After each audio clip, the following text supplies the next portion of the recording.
Bonjour, aujourd'hui on va faire le pré-test de géométrie.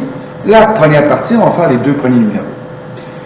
Si on regarde le premier numéro, c'est de la 3 dimensions, autrement dit de la projection orthogonale. On veut voir placer une figure en 3 dimensions, faire un dessin de 2 dimensions qui se les rapproche.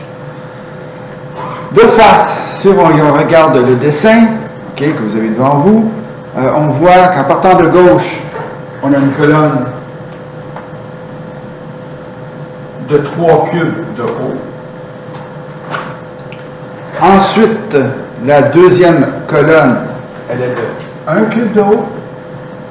Et finalement, la dernière colonne, à droite, est de 2 cubes de haut.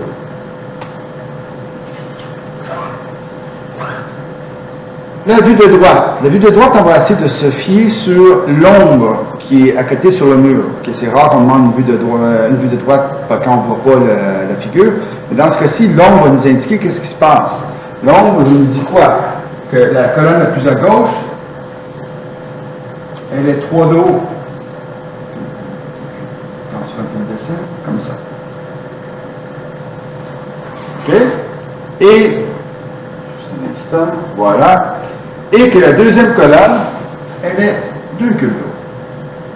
Okay? Ça, c'est l'ombre en arrière de la figure qui nous dit ça. Arrière. Arrière, c'est pas très compliqué.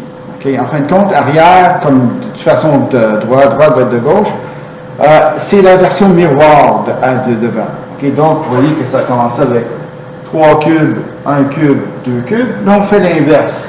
Ce qui veut dire que ça va faire 2 cubes, 1 cube,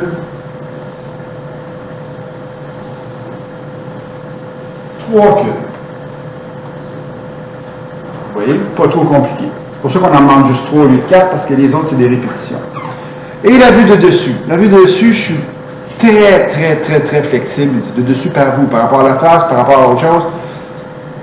Tant que le dessin général est là, le sens m'importe peu. Mais le dessin en tant que tel, si on regarde vraiment, c'est que si on voit de haut, on a une première de 2 colonnes.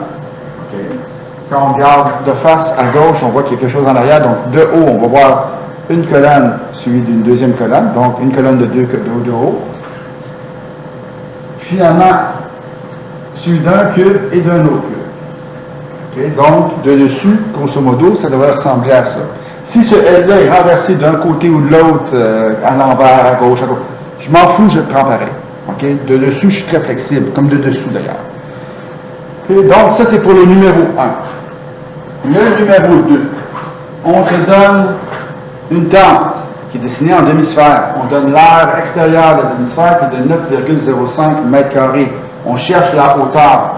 Ben, le truc ici, c'est que dans une demi-sphère, une hauteur, c'est égal à un rayon. Okay? C'est la même chose. Donc, en fait, on cherche le rayon.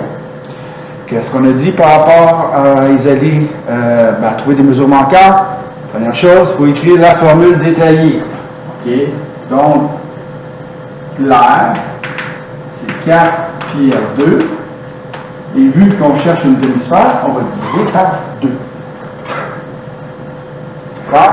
Ensuite, on change des lettres par les valeurs qu'on connaît. Donc, mon âge, c'est quoi? C'est 9,05. 4 pi, on sait toujours c'est quoi? C'est toujours 3,14 dans le cours ici. Le rayon carré, on ne le sait pas. Divisé par 2.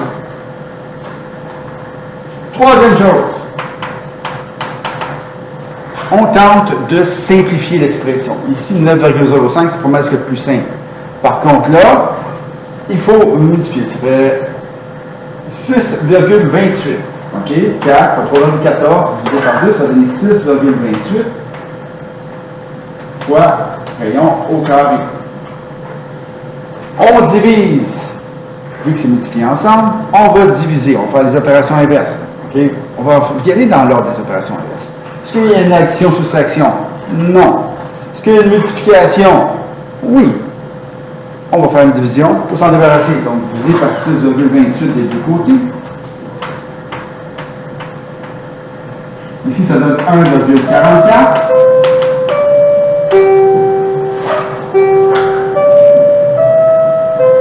désolé, petit interlude. Je recommence. On divise par 6,28 des deux côtés, ça donne 1,44 est égal le rayon carré. OK, y a-t-il des divisions? Non. Y a-t-il d'autres multiplications? Non plus.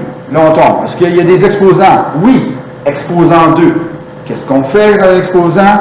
On fait la racine. OK? Vu que c'est 2 racines, on fait une racine carrée. Si c'était 3, ça va être racine cubique. Donc, racine carrée de 1,44, ça donne 1,2, qui donne le rayon. Et vu que c'était des mètres carrés au début, ma réponse, c'est 1,2 mètres. Bon, ben, c'est tout pour la première partie. On se revoit tantôt pour la deuxième. Bonne chance. À la prochaine.